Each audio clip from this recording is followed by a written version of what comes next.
app on their devices. Well, as soon as his party entered opposition virtually, Liberal Senator James Paterson's been demanding action by the government on TikTok. He's in Washington, D.C. at the moment, and we caught up with James Paterson just after the government's decision on the TikTok ban was made official.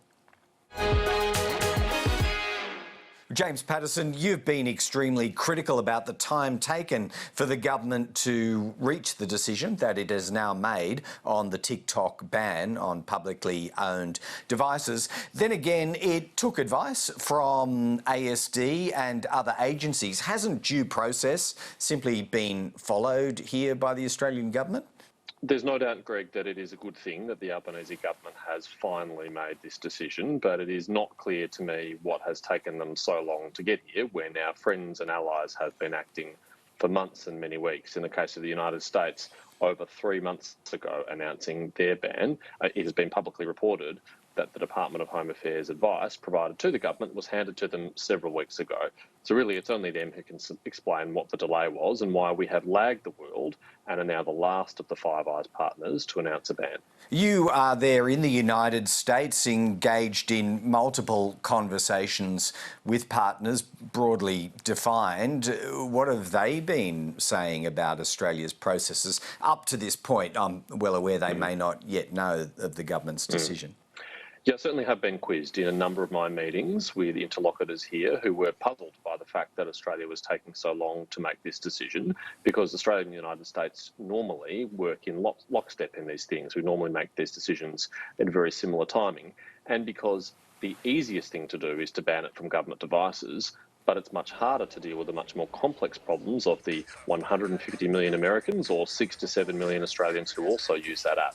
And Americans have been wrestling with that wider, broader problem for a couple of months now, and we haven't really got past first base until today. But we have to confront this too, because while it's good that we've protected public servants from the espionage risk, every Australian's privacy and security is at risk, and we're all exposed to the foreign interference risk posed by this app. And are you satisfied that that broader consideration will be swept up in the separate body of work which Claire O'Neill, as Home Affairs Minister, this is called the Social Media Policy Review, that it is being conducted? That's certainly my hope, and the opposition stands ready to work in a bipartisan way with the government to solve this problem, because it is a complex and difficult problem, and it might involve some difficult choices. In the United States, they are keeping on the table the possibility of a ban of TikTok, and are also considering forcing ByteDance, its parent company, to divest TikTok to a non-Chinese owner to break that link between the company and the Chinese Communist Party. Australia has to be part of that conversation. We can't afford to be left behind or left out of it. The Commonwealth being the preeminent authority here, with agencies behind it, having made this decision, are there any grounds for a state or territory jurisdiction, James Paterson, not to now follow suit with devices that it has in its control? No, every state and territory government should immediately follow the advice provided by our agencies, which has been put into effect by the government today, and they should all get it off their devices too. And more broadly, people operating critical infrastructure, for example, should be considering about whether or not their employees should have it, because if it's an espionage risk for public sector employees, well, it's an espionage risk for everyone else as well. Now, on the communication of this decision today, there's been an email pushed out by the Attorney-General Mark Dreyfus, but no sign at the time at which we speak, James Paterson, that any minister is going to stand up and explain this decision publicly. What do you interpret in that communication policy? It's puzzling and frankly inadequate that no government minister has yet fronted up at a press conference to explain this decision and answer questions about why it was made, when it was made, how it was made, and what the implications are. The Australian public is entitled to know why the government is taking what is quite a drastic step to ban this app. Now, I'm obviously strongly supportive of it, but I'd like the government to front up and do so. I don't think it's adequate just to put out a mini release and think that's the end of it. I'm sure people will make the suggestion, and I'm not sort of trying to put words in their mouths, but people may make the suggestion that this is a softly approach, not wanting to upset diplomatic and trade ties with China, tentative as they are in the rebuild phase. Do you apply that level of analysis? Only the government can say for sure what their rationale is about the time taken to make this decision and the way in which they've answered it.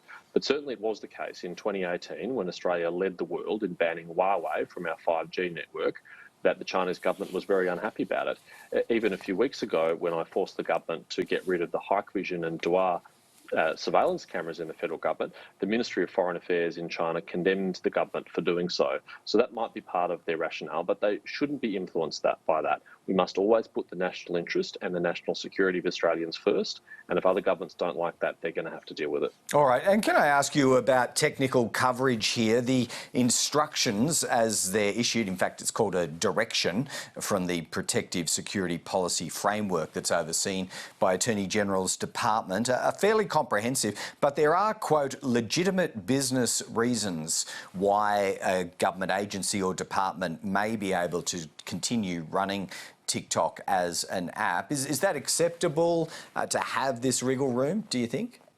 I can see theoretical cases where exceptions should apply, but it's very important that that is rigorously policed and doesn't become just a blanket exemption for anyone who wants to have the app. And it's also very important that every single one of those mitigations outlined in the directive is followed. And those mitigations are telling in and of themselves. They are very extensive. They even say that you need to keep the phone away in a secure area, away from conversations that could be recorded.